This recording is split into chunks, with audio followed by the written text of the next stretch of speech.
of His Majesty's Loyal Opposition and the Conservative Party of Canada. Pierre grew up in Alberta as the adopted son of two school teachers. He lives in Ottawa with his wife, Aneda, and their children, Valentina and Cruz. As a member of Parliament and former minister, he helped the previous Conservative government cut taxes, balance budgets, deliver affordable homes, and crack down on crime and corruption. He shepherded the Accountability Act through the House of Commons to protect taxpayers from waste, fraud, and corruption. When he was housing minister, the average home cost $450,000, and the average one-bedroom rent was just $970. People could afford homes in safe neighborhoods and good food on their table. As vice chair of the Commons Finance Committee, he was the first major voice in Parliament to warn that massive money-printing deficits would lead to inflation, while Mark Carney wrongly predicted prices would go down. Pierre also led the charge against the carbon tax, toughened laws to fight crime, banning drugs, and unlocking resources. Liberals who demonized him for these principled stands have now all agreed he was right and claim to agree with him. In the most recent election, he got more votes than any Conservative leader in our history, the largest share of votes since 1988, adding 2.5 million more votes and 25 more seats than the prior election, all with major gains among youth and working people. But he has only just begun. After Liberals doubled housing costs, inflated food prices, and unleashed crime on our streets, Pierre is fighting back. His purpose is a Canada with strong take-home pay, safe streets, and secure borders in a self-reliant country. Ladies and gentlemen, please give a warm welcome to Canada's next Prime Minister, Pierre Poilievre. Thank you, sir. Thank you very much to the great Aaron Gunn. Merci beaucoup tout le monde. Tout d'abord, j'aimerais dire que c'est un plaisir, un grand plaisir d'être ici en Colombie-Britannique.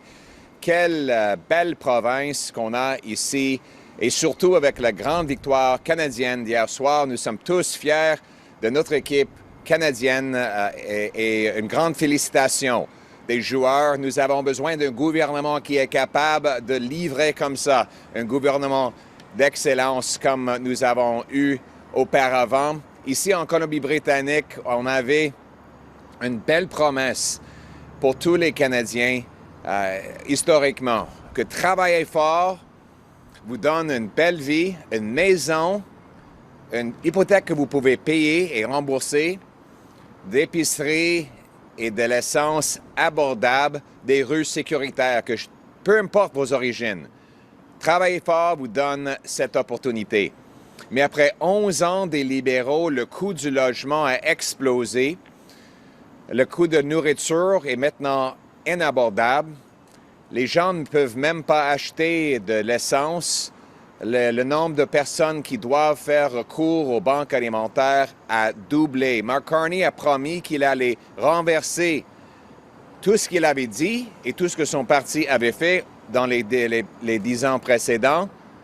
Mais après 1 an et demi comme premier ministre, c'est quoi les résultats pour vous? Est-ce que vous pouvez acheter de nourriture de façon abordable? Est-ce que votre loyer est tombé? Est-ce que vos paiements hypothécaires sont moins élevés? La réponse est non, il n'y a pas de résultat. Après 1 an et demi de Mark Carney et 11 ans des libéraux, c'est plus de coûts, plus de crimes, plus de corruption, plus de la même chose. Il faut que ça change avec un nouveau gouvernement conservateur qui va rendre la vie abordable chez nous, sécuritaire chez nous et rendre le Canada maître chez nous. Thank you very much for having us here today with the incredible Jamie Schmale, our Shadow Minister for Indigenous-related issues. We have Aaron Gunn, documentarian, a renowned documentarian and Member of Parliament in North Island Powell River. Stephen Curran, North Vancouver Capilano, candidate for the Conservatives in the forthcoming election, a businessman and a lawyer. And Elaine Allen, a businesswoman and a Conservative candidate for Vancouver Centre. First of all, it is great to be here in beautiful British Columbia. This barely a day after the spectacular victory of Team Canada, the first ever in the World Cup. An amazing congratulations to our players. We're so proud of them. They showed teamwork, excellence, hard work, grit, determination, and class. And that's what we deserve from our government, a government that gets things done, that gets results, a government that will allow Canadians to do what our soccer team did yesterday, which is to get ahead through their own hard work, have the benefits of their work pay off for them. And that's the country we had. We used to be a country where if you worked hard, you got great things. You got a nice house that you owned and a mortgage you could pay off, with groceries you could afford, a tank of gas that you could put in your nice new vehicle, and you could leave that car out in your driveway without fear of it being stolen. And next to that driveway was a little patch of lawn where your kids could throw the ball around without worry of crime. Our streets were safe, our country was affordable. But after 11 years of Liberals, all of that promise is broken. Life costs more. Work doesn't pay. Housing costs have nearly doubled. Vancouver now has the second most expensive housing market anywhere in North America. We've seen the cost of food rise faster than in any country in the G7.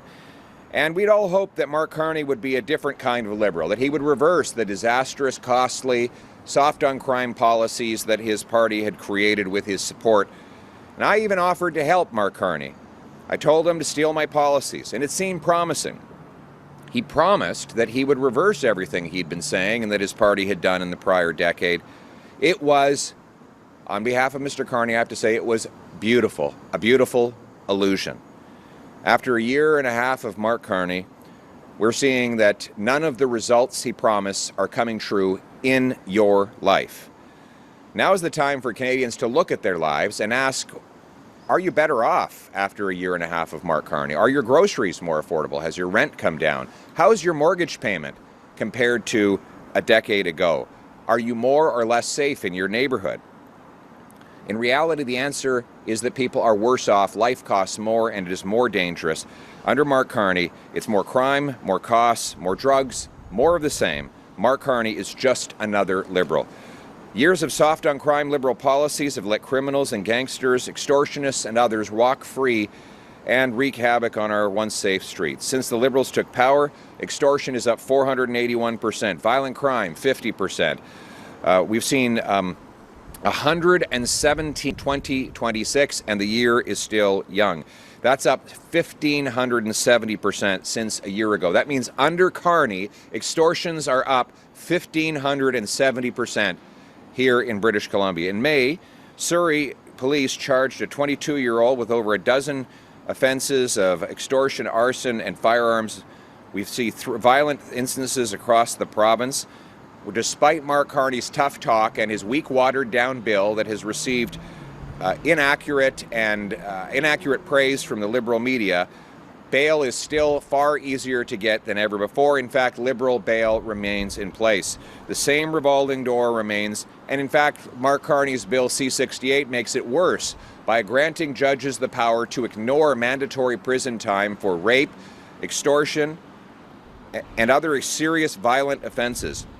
I met a lady at the airport the other day who told me that she moved from Vancouver to Mexico so that she would feel more safe.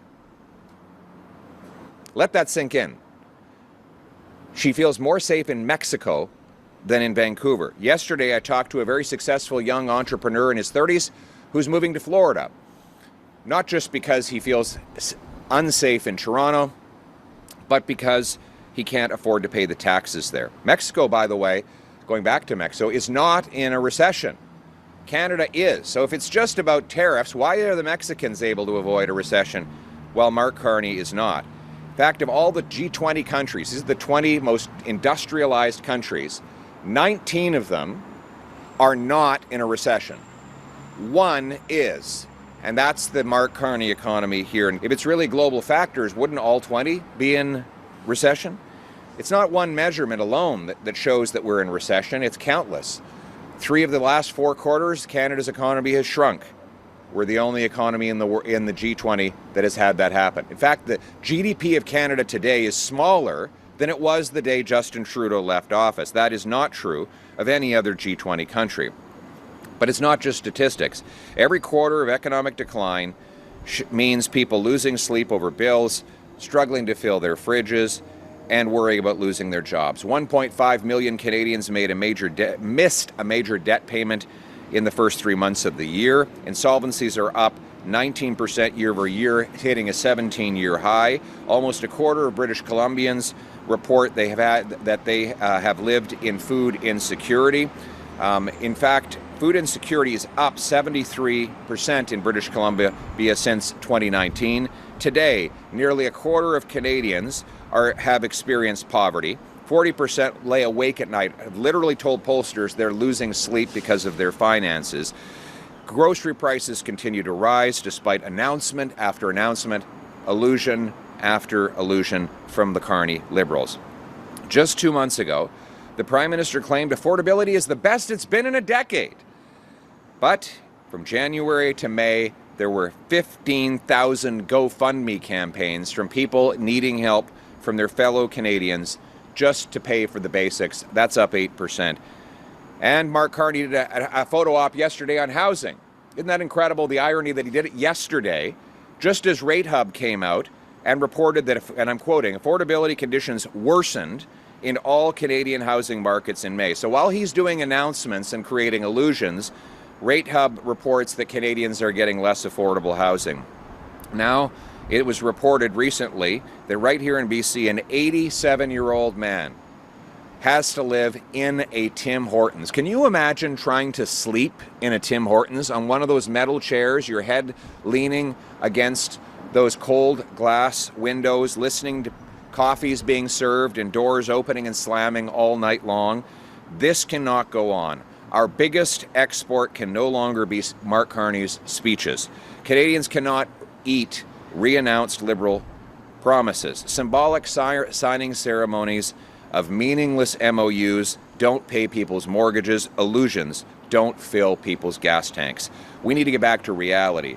And the reality is that nothing has changed if you look past the announcements and the feel-good photo ops. Nothing has changed in your life.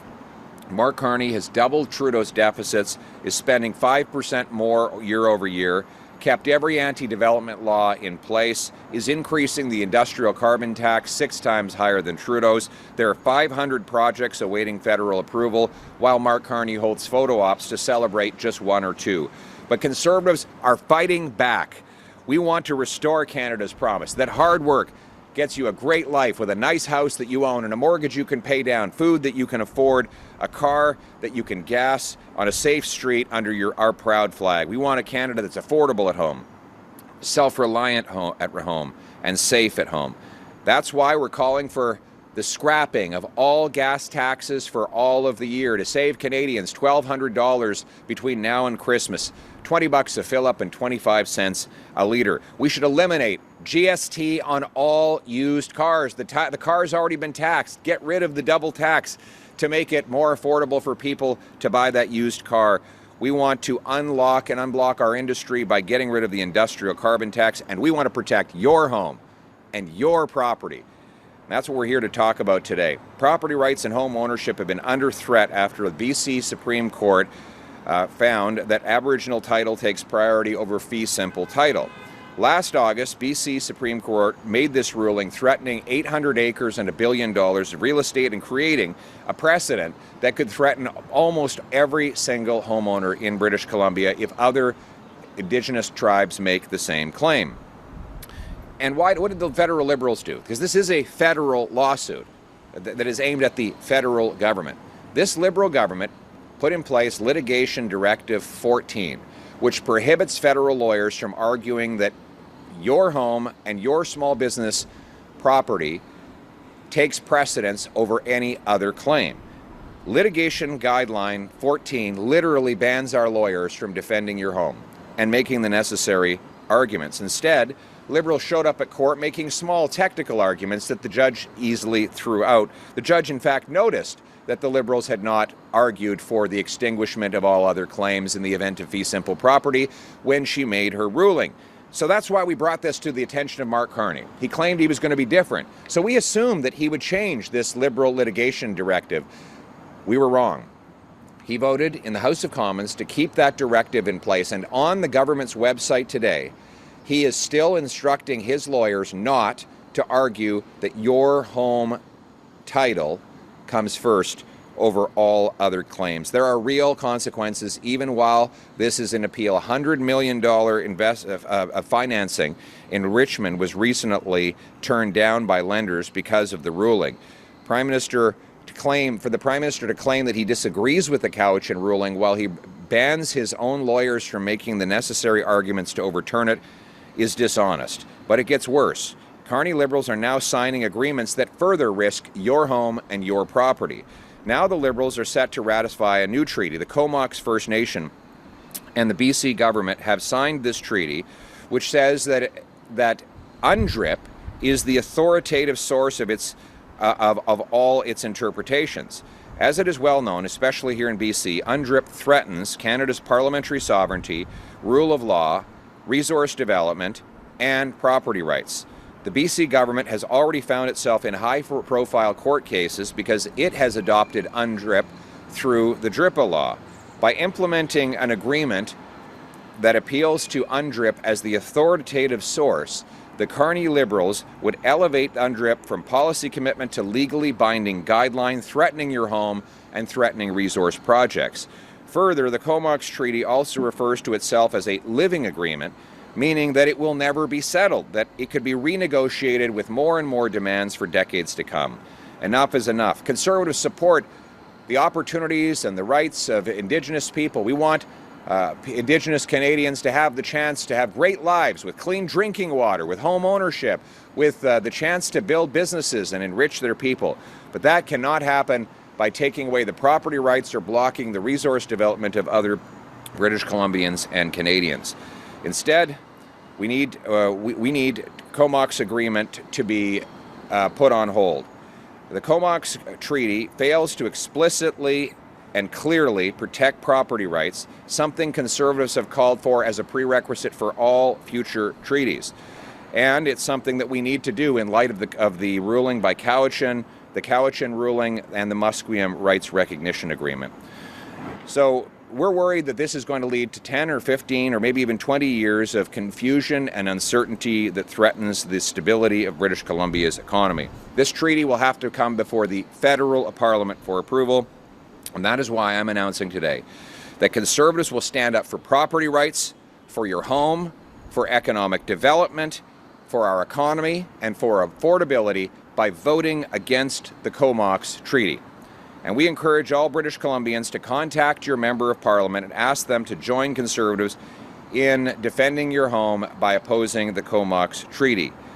Send a message. That is what we're saying to British Columbians today. Send a message to the Liberal government in Ottawa that it is time to defend your home, your property, your economy, your pocketbook by opposing this treaty.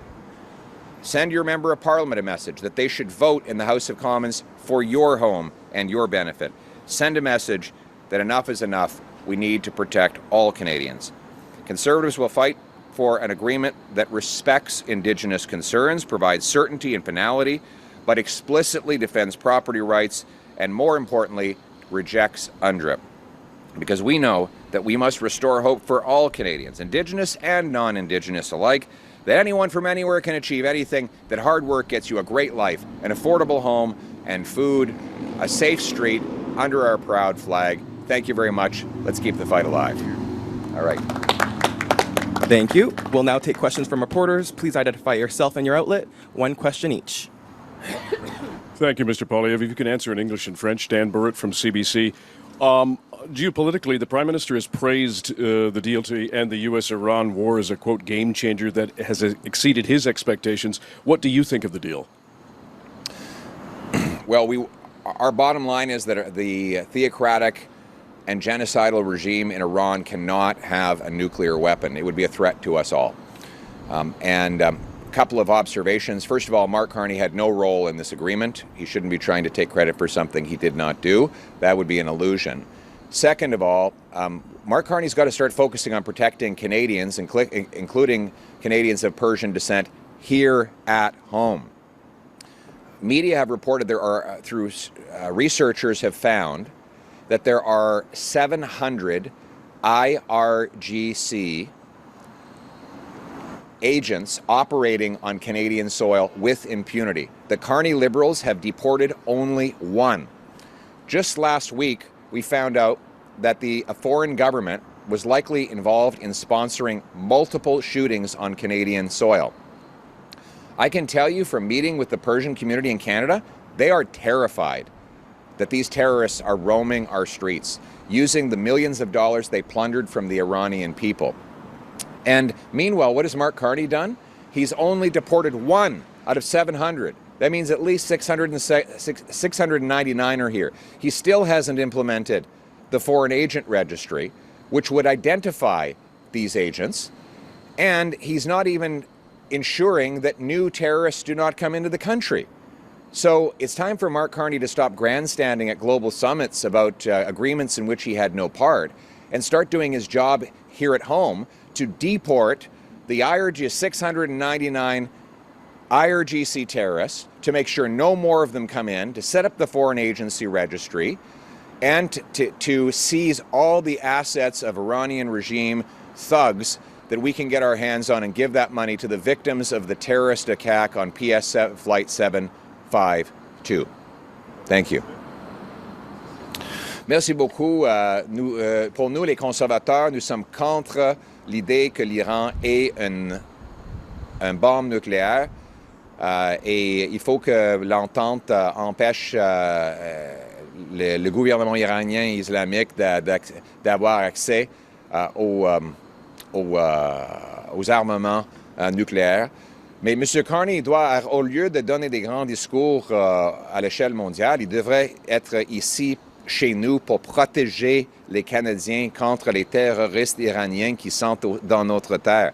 Selon les recherches des chercheurs, il y a 700 agents du corps iranien islamique sur notre terre.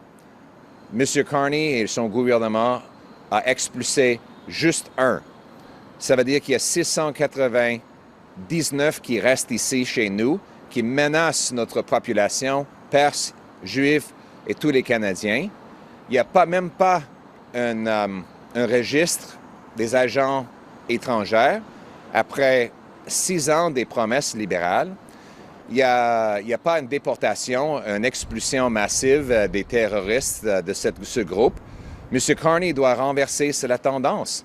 Nous proposons d'expulser tous les agents de ce groupe terroriste, d'empêcher les nouveaux d'entrée, de mettre en place et en application le registre des agents étrangers pour qu'on puisse identifier ceux et celles qui sont ici menaçant notre sécurité. C'est assez des illusions, des grands discours. Mark Carney doit agir avec des résultats ici chez nous. Bonjour M. Poilievre, Rosanna Tiranti de Radio-Canada. Avec la fin de session, les députés rentrent dans leur circonscription, ils rencontrent les électeurs. Pensez-vous que certains membres de votre caucus pourraient profiter de cette période pour réfléchir à leur avenir et penser à quitter le Parti conservateur pendant l'été? We'll need that answer in English too as well.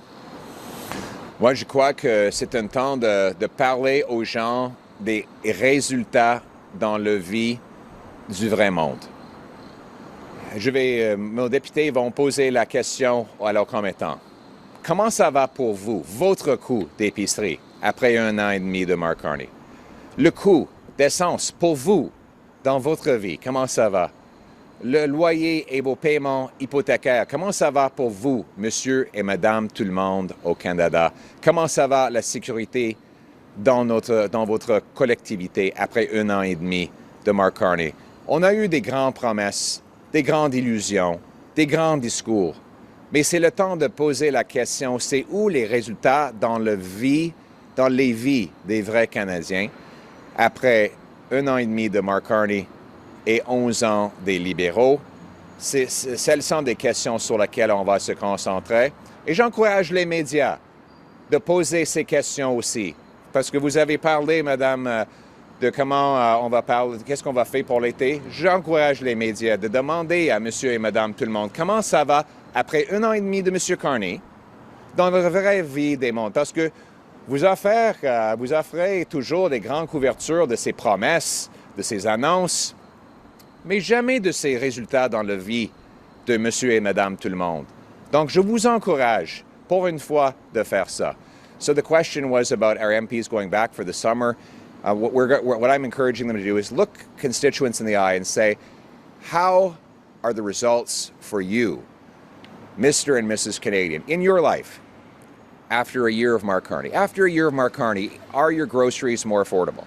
After a year of Mark Carney, are your streets safer? After a year of Mark Carney, have your mortgage payments gone up or down? After a year of Mark Carney, is your job more or less secure? What is happening in the results for everyday people after a year and a half of Mark Carney? And the media was asking, what about the conversations Canadian will be having with our constituents? So I encourage the media to have those conversations with Canadians.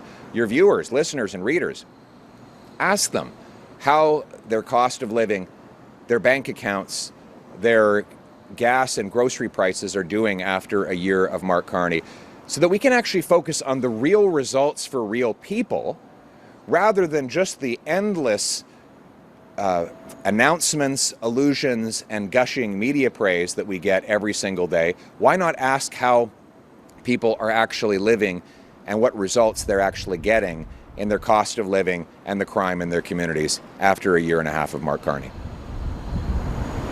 Mr. Poilievre, it's Rob Buffin with CTV. I wanted to get your reaction to those who say you've been out a few times, including in Richmond several weeks ago, talking about the threat that people feel regarding private property rights and Indigenous title potentially trumping that. What do you say to those who characterize that as fear-mongering? And also, what are your thoughts on the way the BC government... Who has said that? Well, Premier Eby, when I asked him about his thoughts on this, had said that this was divisive politics. What's your response to that? I said, is this politicking? And he said it's not helpful to have this become a political issue. I wanted to get your reaction to that, and I also wanted to get your reaction to the way the BC government provincially has handled Indigenous rights. They're the only province that has incorporated UNDRIP into its legislation. The treaty you're referencing, obviously the BC government was involved in negotiating that. Well, first of all, it is the Liberals and the NDP that have politicized this issue. They decided that they were going to adopt UNDRIP and DRIPA. And then they decided that both the Liberals and the NDP, federally and provincial, decided that they would not defend property rights in the court in the federal Cowichan case. By politicizing it, they have now threatened $1 billion of real estate in Richmond and a precedent that could threaten almost every homeowner in British Columbia. So my message to Mark Carney and David Eby, stop politicizing this. Vote against any treaties that adopt UNDRIP or that fail to protect fee simple property rights. It's time to put politics aside to defend your home and your property against the irresponsible behavior of Liberals and New Democrats. Good morning, Sonia West. Good morning to everyone, and welcome again to Vancouver, Mr. Poilievre. Nice to see you. Recently, we heard in Barrie, Ontario, that they took down our Canadian flag and replaced it with a pride flag. My question for you is, Mark Carney recently announced $47 million for the 2SLGBTQI+ Community Fund. If I went out and interviewed a bunch of people on the street right now and I asked them, what is June? They would say Pride Month. Does anybody in Canada even know that June is also Men's Mental Health Month? I doubt that anybody knows that. However, many people don't realize this, and my question for you is, do you believe the government is placing more emphasis on symbolic politics and identity-based initiatives than on addressing the growing mental health challenges affecting Canadian men? Well, first of all, I think there's so many months now that are dedicated to so many causes, it's kind of getting hard to even keep track of which month is for which cause or for which group. My view is we should treat everyone equally, regardless of their race, gender, sexual orientation, or any other irrelevant characteristic. Every Canadian should be treated absolutely equal under the law. I don't believe in dividing people into separate groups or defining them based on group identity. We need to recognize the inherent humanity of every individual. Or as Martin Luther King says, judge a man by the content of his character, not the color of his skin. So I also believe that it should be the Canadian flag at the top of Canadian flagpoles. That is when I'm Prime Minister, we will fly the Canadian flag everywhere and always. We should never take down the Canadian flag for any reason. We have to be united now more than ever. I note that the other day there's a statue of Samuel de Champlain that was torn down. One of the great pre-Confederation contributors to what would eventually become Canada. Would we even have Canada without Samuel de Champlain? And they want to tear that down. It's time to stop tearing down statues, taking down flags. It's time to do the opposite. Let's erect our statues. Let's raise our flag. Let's tell our stories. Let's sing our songs. Let's be united for our country, all as equal citizens living free under the law. En français, s'il vous plaît.